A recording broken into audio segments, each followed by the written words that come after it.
Welcome to the Runetech Archives. Book 1, Bronze and Blood. Chapter 6, Music and Mishap. One of the many programs the Bureau cooked up to keep the world humming was their Talent Scout Initiative, keeping an eye out for residents and folding them into the apprentice program, sometimes whether they wanted to go or not. The world was broken, and they needed specialists to repair it. I blipped on their radar, passed their tests, ticked the right boxes, so into the program I went. They wrapped it all in clean language and good intentions. You're going to help the world heal. The people need you. Nice, easy lies to sell a lifetime of service. I don't remember much from before then. My parents, a childhood home, hell, even whether I was originally from Portland. Time in the program had the lovely side effect of making everything before it drift away. Whether that was intentional or not, I'm still not entirely sure. Over the years, I tried to dig into it, but every alley led to a dead end.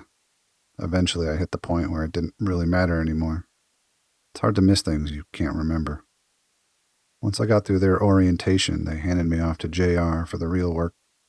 The work took over any grudges I may have had for yanking me into the program. I had a talent for it and immersed myself completely. The need for wanting to learn, experiment, and otherwise dissect the art took hold and never let go. The storm outside was one for the records. Rain hammered on the roof and sheets thick enough to drown sound, and the wind clawed at the walls like it wanted the place for itself. Thunder rattled the windows and their frames. The world was angry, and it wanted to let everybody know.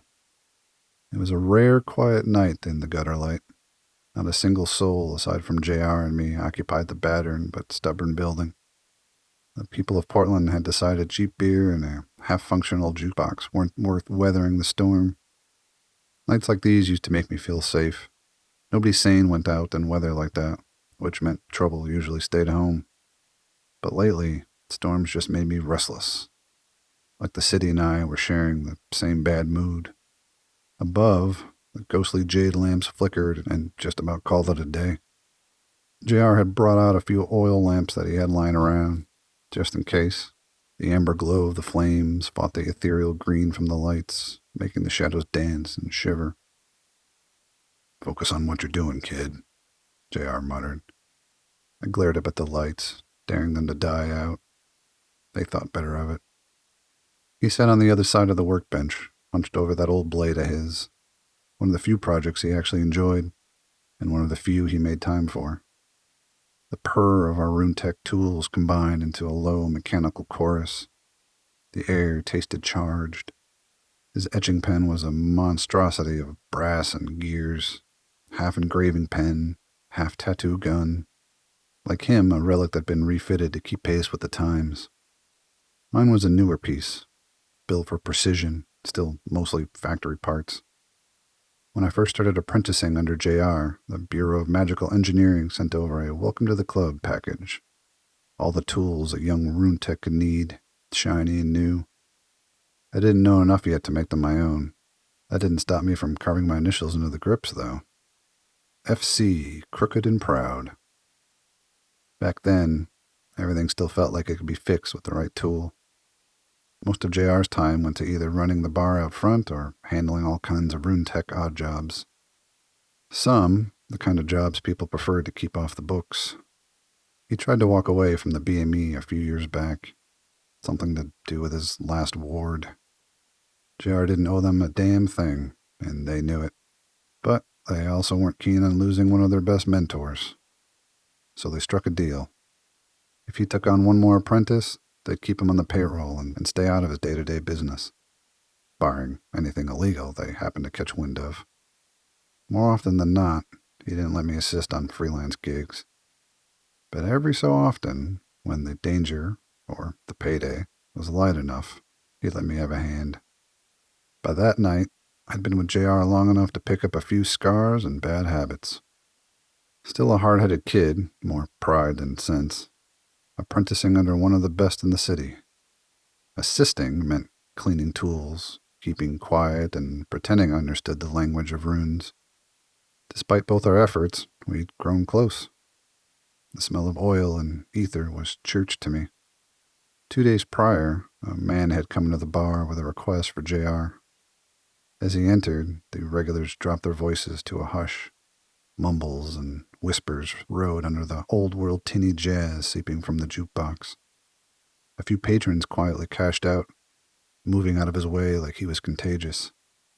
You could practically smell the money on him. Clean, calm, dressed to the nines. Kind of man who didn't belong anywhere near this part of town. His suit was tailor-made, creases sharp enough to cut. A pressed overcoat hung just right, not a thread out of place. Even the fedora was custom. White ribbon, no dust, no rain spots. He smiled when he spoke, but his eyes stayed cold. Kind of cold that didn't come from the weather. I can tell JR and the man were familiar. He came around the bar to greet him in person, which he almost never did. He even wiped his hands first. That alone told me the guy wasn't a regular customer. They spoke quietly, voices low under the hollow tune bleeding from the jukebox in the corner. I couldn't make out much at first, just murmurs and the occasional word that didn't sound like English. Then during the lull between songs, I caught some of the conversation. "Same rate as last time?" "You'll get your usual discount," JR replied, dry as dust. "Provided it's not cursed or classified." The man chuckled, or maybe exhaled. Hard to tell. "Nothing like that," he said. "It's a gift. An anniversary present, actually." He placed a small box on the bar. Wood, hand-polished but old. Hints of metal touches glinted with the turn of the overhead fans. The runes carved into its lid were nearly invisible in the bar's light, but I still caught their shimmer. JR studied the box for a long moment, deep in thought, then nodded once, slow. "Pretty piece," he said finally. "Who's it for?" The man smiled again, and this time it even reached his eyes. "My wife," he said. "She appreciates things made with care." JR gave a small grunt. "Most people don't." "Most people don't deserve it," the man replied, calm but certain, like someone used to deciding exactly who deserved what. Before I could make sense of that, the air in the room shifted. A woman appeared in the doorway, tall, composed, dressed in a dark coat that drank in the ether light like polished obsidian. Rain sheeted behind her, but not a drop dared to cling to her. She didn't move with threat or arrogance, just a quiet authority that made everyone else recalibrate around her. Her gaze swept the bar, cool, unreadable, then landed on the man. "We should get going," she said, voice gentle, almost apologetic, not sharp, but final all the same. He moved toward her immediately, and something in his hard edges eased as he approached. The dangerous calm melted around her presence like metal meeting heat. When they drew close, she brushed 2 fingers along her sleeve, the smallest touch, but enough to say everything they didn't speak aloud. Promise, a reassurance, a tether. Together, they slipped out into the street, silhouettes merging briefly before the door swung shut behind them, muting the bar's noise for half a heartbeat. I realized I was staring at the door. Something about them didn't fit this place, didn't fit each other, and somehow still fit perfectly. Like parts from different machines that shouldn't work but do anyway, held together by a force strong enough to make the impossible behave. And for just a second, I wasn't sure whether that force was love or something dangerous pretending to be. When they left, the bar exhaled. JR stood there a moment, watching the door, before carrying the box back to the workshop. I was pretending to read a very battered Symbology in the Living Circuit, a treatise on runic mechanics and signature binding, when he came in. He set the box down on the bench and gave me a look that said he knew exactly what I was about to do. "Don't touch it," he said. "We'll look at it together later." As soon as he walked out, I did just that. It was an ornate palm-sized music box made of dark brass and even darker wood, inlaid with silver filigree. The exterior was etched with faint, swirling lines that looked decorative until you saw the precision. The lid bore a small crystal at its center, cloudy at rest, but faintly luminous underneath. About 5 seconds later, JR came back in, smacked the back of my head, and moved the box onto the shelf along the wall. 2 nights later, I was actually getting to work on it. And not just work on it, lead it. JR stayed across the bench, glancing up from his knife now and then to make sure I wasn't about to burn the place down. It was a harmless job, albeit a delicate one. A simple music box. When opened, the box played a soft, haunting melody. Something old-world, like a lullaby you couldn't quite place. Our goal was to retrofit the interior with rune-etched gears that resonated etherically, letting the energy absorb into the metal as they vibrated. The melody would shift with the ether signature of whoever opened it, meaning no two people would ever hear it quite the same way. Hours in, the lines were still sharp, but my focus was starting to fray. Each tiny inscription demanded perfect pressure, perfect symmetry. JR could have done it in a quarter of the time, but he'd given me a chance to prove myself, and I wasn't about to waste it. A true Runetech etches differently. A resonant draws ether from within instead of siphoning it from the surrounding air. The strain is heavier, but it allows for greater output, pushing runes past safe limits and, in rare cases, forcing them to obey. I traced a latrice of the resonance rune with the pen, careful to keep the angles exact. Too shallow and the sound would distort. Too deep and the ether would bite back. The glow danced across the brass like veins of lightning trapped beneath glass. My back ached from being hunched too long. My wrist burned from holding steady. The room smelled of burning metal, sweat, and raw ether. A scent that clung to the lungs. I'd grown to love it. The hiss of the engraving pen and the pop of distant thunder were the only sounds in the world. Sparks of green-blue light flashed against the sweat on my face. I was close. Too close. The runes were almost perfect. Every curve held its breath, the whole line ready to sing. For a half-second, I let myself believe I'd done it right. That was the mistake. "Why don't we take a break?" JR asked, eyeing me. "I'm good," I said without looking up. "Seriously, kid, it's been a long night. Just a little bit more. The storm's only getting worse. Let's call it here." "JR, I said I looked at mid-sentence, lost focus. The pen slipped. The room flared the wrong way. Ether screamed. I turned my head instinctively, just in time for the pen to cross the palm of my offhand. A flash of white, then heat. The kind that didn't sit on the skin but burrow straight to the bone. The pen slipped from my fingers, hit the floorboards, and skittered away, trailing a thin ribbon of blue-white smoke. Blood followed a heartbeat later. Bright, fast, everywhere. I staggered back, clutching my hand. My palm was a mess of raw, curling skin. The air filled with that unmistakable stench of burnt brass and flesh. Something you don't forget once you've earned it. On the work table, the music box let out one strangled note, like it was mourning me, or mocking. Machines could go either way. "God's damn it, kid!" JR's voice cracked sideways as he rounded the bench. The ether wisps sputtered out, leaving the pen runes dim and ashy. The gear I'd been etching was scorched black, teeth warped inward. Smoke drifted up, carrying the smell of failure with it. JR snatched the closest rag, mostly clean, and pressed it hard into my hand. It soaked through red immediately. For a moment, just a moment, his usual gruff mask slipped. Something tightened behind his eyes. Not anger, not annoyance. Fear. A sharp, hidden flicker of it. There and gone before he could bury it behind his ribs. "Hold still," he muttered. The words were rough, but the roughness wasn't irritation this time. And for the first time, I realized hurting myself scared him more than he'd ever admit. I couldn't bring myself to speak. Not because of the pain, though that was its own brand of hell, but because of the shame curling hot in my chest. Angry at myself.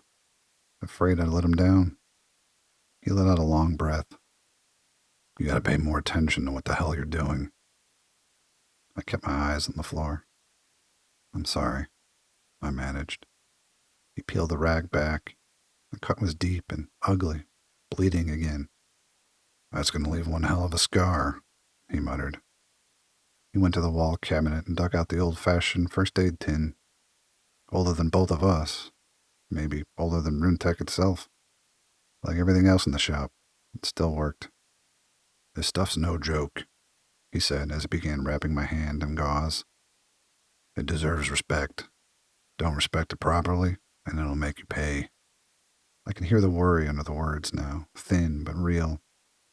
I heard his stories about etching gone wrong. Back then, Runetech was still the wild frontier.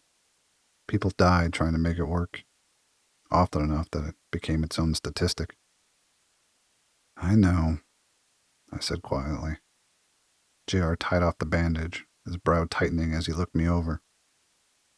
"You were sensing the currents long before you had any real training," he said. "It's a blessing and a curse, kid, but you still got a lot to learn." I frowned at that. Just a breath, but he was already moving. Crossing to his parts drawer, rummaging around until he found a replacement gear, then stooping to pick up the fallen pen. He set both in front of me like nothing unusual had happened. "Let's get this squared away and call it a night." "Yeah, you got it." I took a breath, focused, and did my best to block out the pain. The runes on the pen glowed again, faint tendrils of ether smoke curling from the tip. I got back to work, slower this time. JR just stood behind me, watching, saying nothing. The room filled again with the low hum of resonance, steady and sure. The storm raged on outside, but in here, there was only the light, the metal, and the faint echo of that broken note still hanging in the air. He knew I was tired, worn thin. Hell, so did I. But he also knew better than to pull me off the line. If I didn't pick myself back up, the mistake would rot in me until it hollowed me out. So I pushed through another hour, finishing the etched gear completely. My hand ached, but the rhythm of the work was its own kind of mercy. When the final line caught the light just right, I slid the gear back into the heart of the music box. The mechanism clicked into place like it remembered where it belonged. I wound the key once, slow. The melody that spilled out was haunting, beautiful in a way that didn't feel earned. Completely foreign, yet it sat in my bones like a lullaby I'd forgotten I knew. It drew a smile out of me before I could stop it. Job well done. "Good work, kid," JR said, resting a hand on my shoulder. His palm was rough, steady. We both stood there for a while, letting the tune fill the room. The notes hung in the air like dust caught in sunlight, fragile, unwilling to fade. I always wondered what JR heard when he listened. The melody that played for me was not the one that played for him. Whatever he heard, it brought the smallest glint to his eye. There, then gone. I asked him about it later. He said it reminded him of a time before everything went to hell. I always had the feeling he meant someone he lost. Maybe during the war, or maybe in the chaos that followed. He never would give me anything more. I still have that scar. Faint now, but it catches the light like it remembers the lesson better than I do.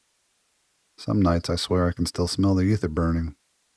And in the quiet, I can almost hear JR's voice again, low, calm, and certain. "Respect it, or it'll make you pay." Thanks for listening to the Runetech Archives. Bronze and Blood is the first book in an upcoming series, with a planned release date of March 2026. This podcast is a narrated preview of the story ahead of launch. If you'd like updates on the book, future chapters, or what's coming next, you can visit the website to sign up for news, or go ahead and just follow along on social media. Links to everything are in the episode description below. Hope you enjoyed it, and I'll see you in the next chapter.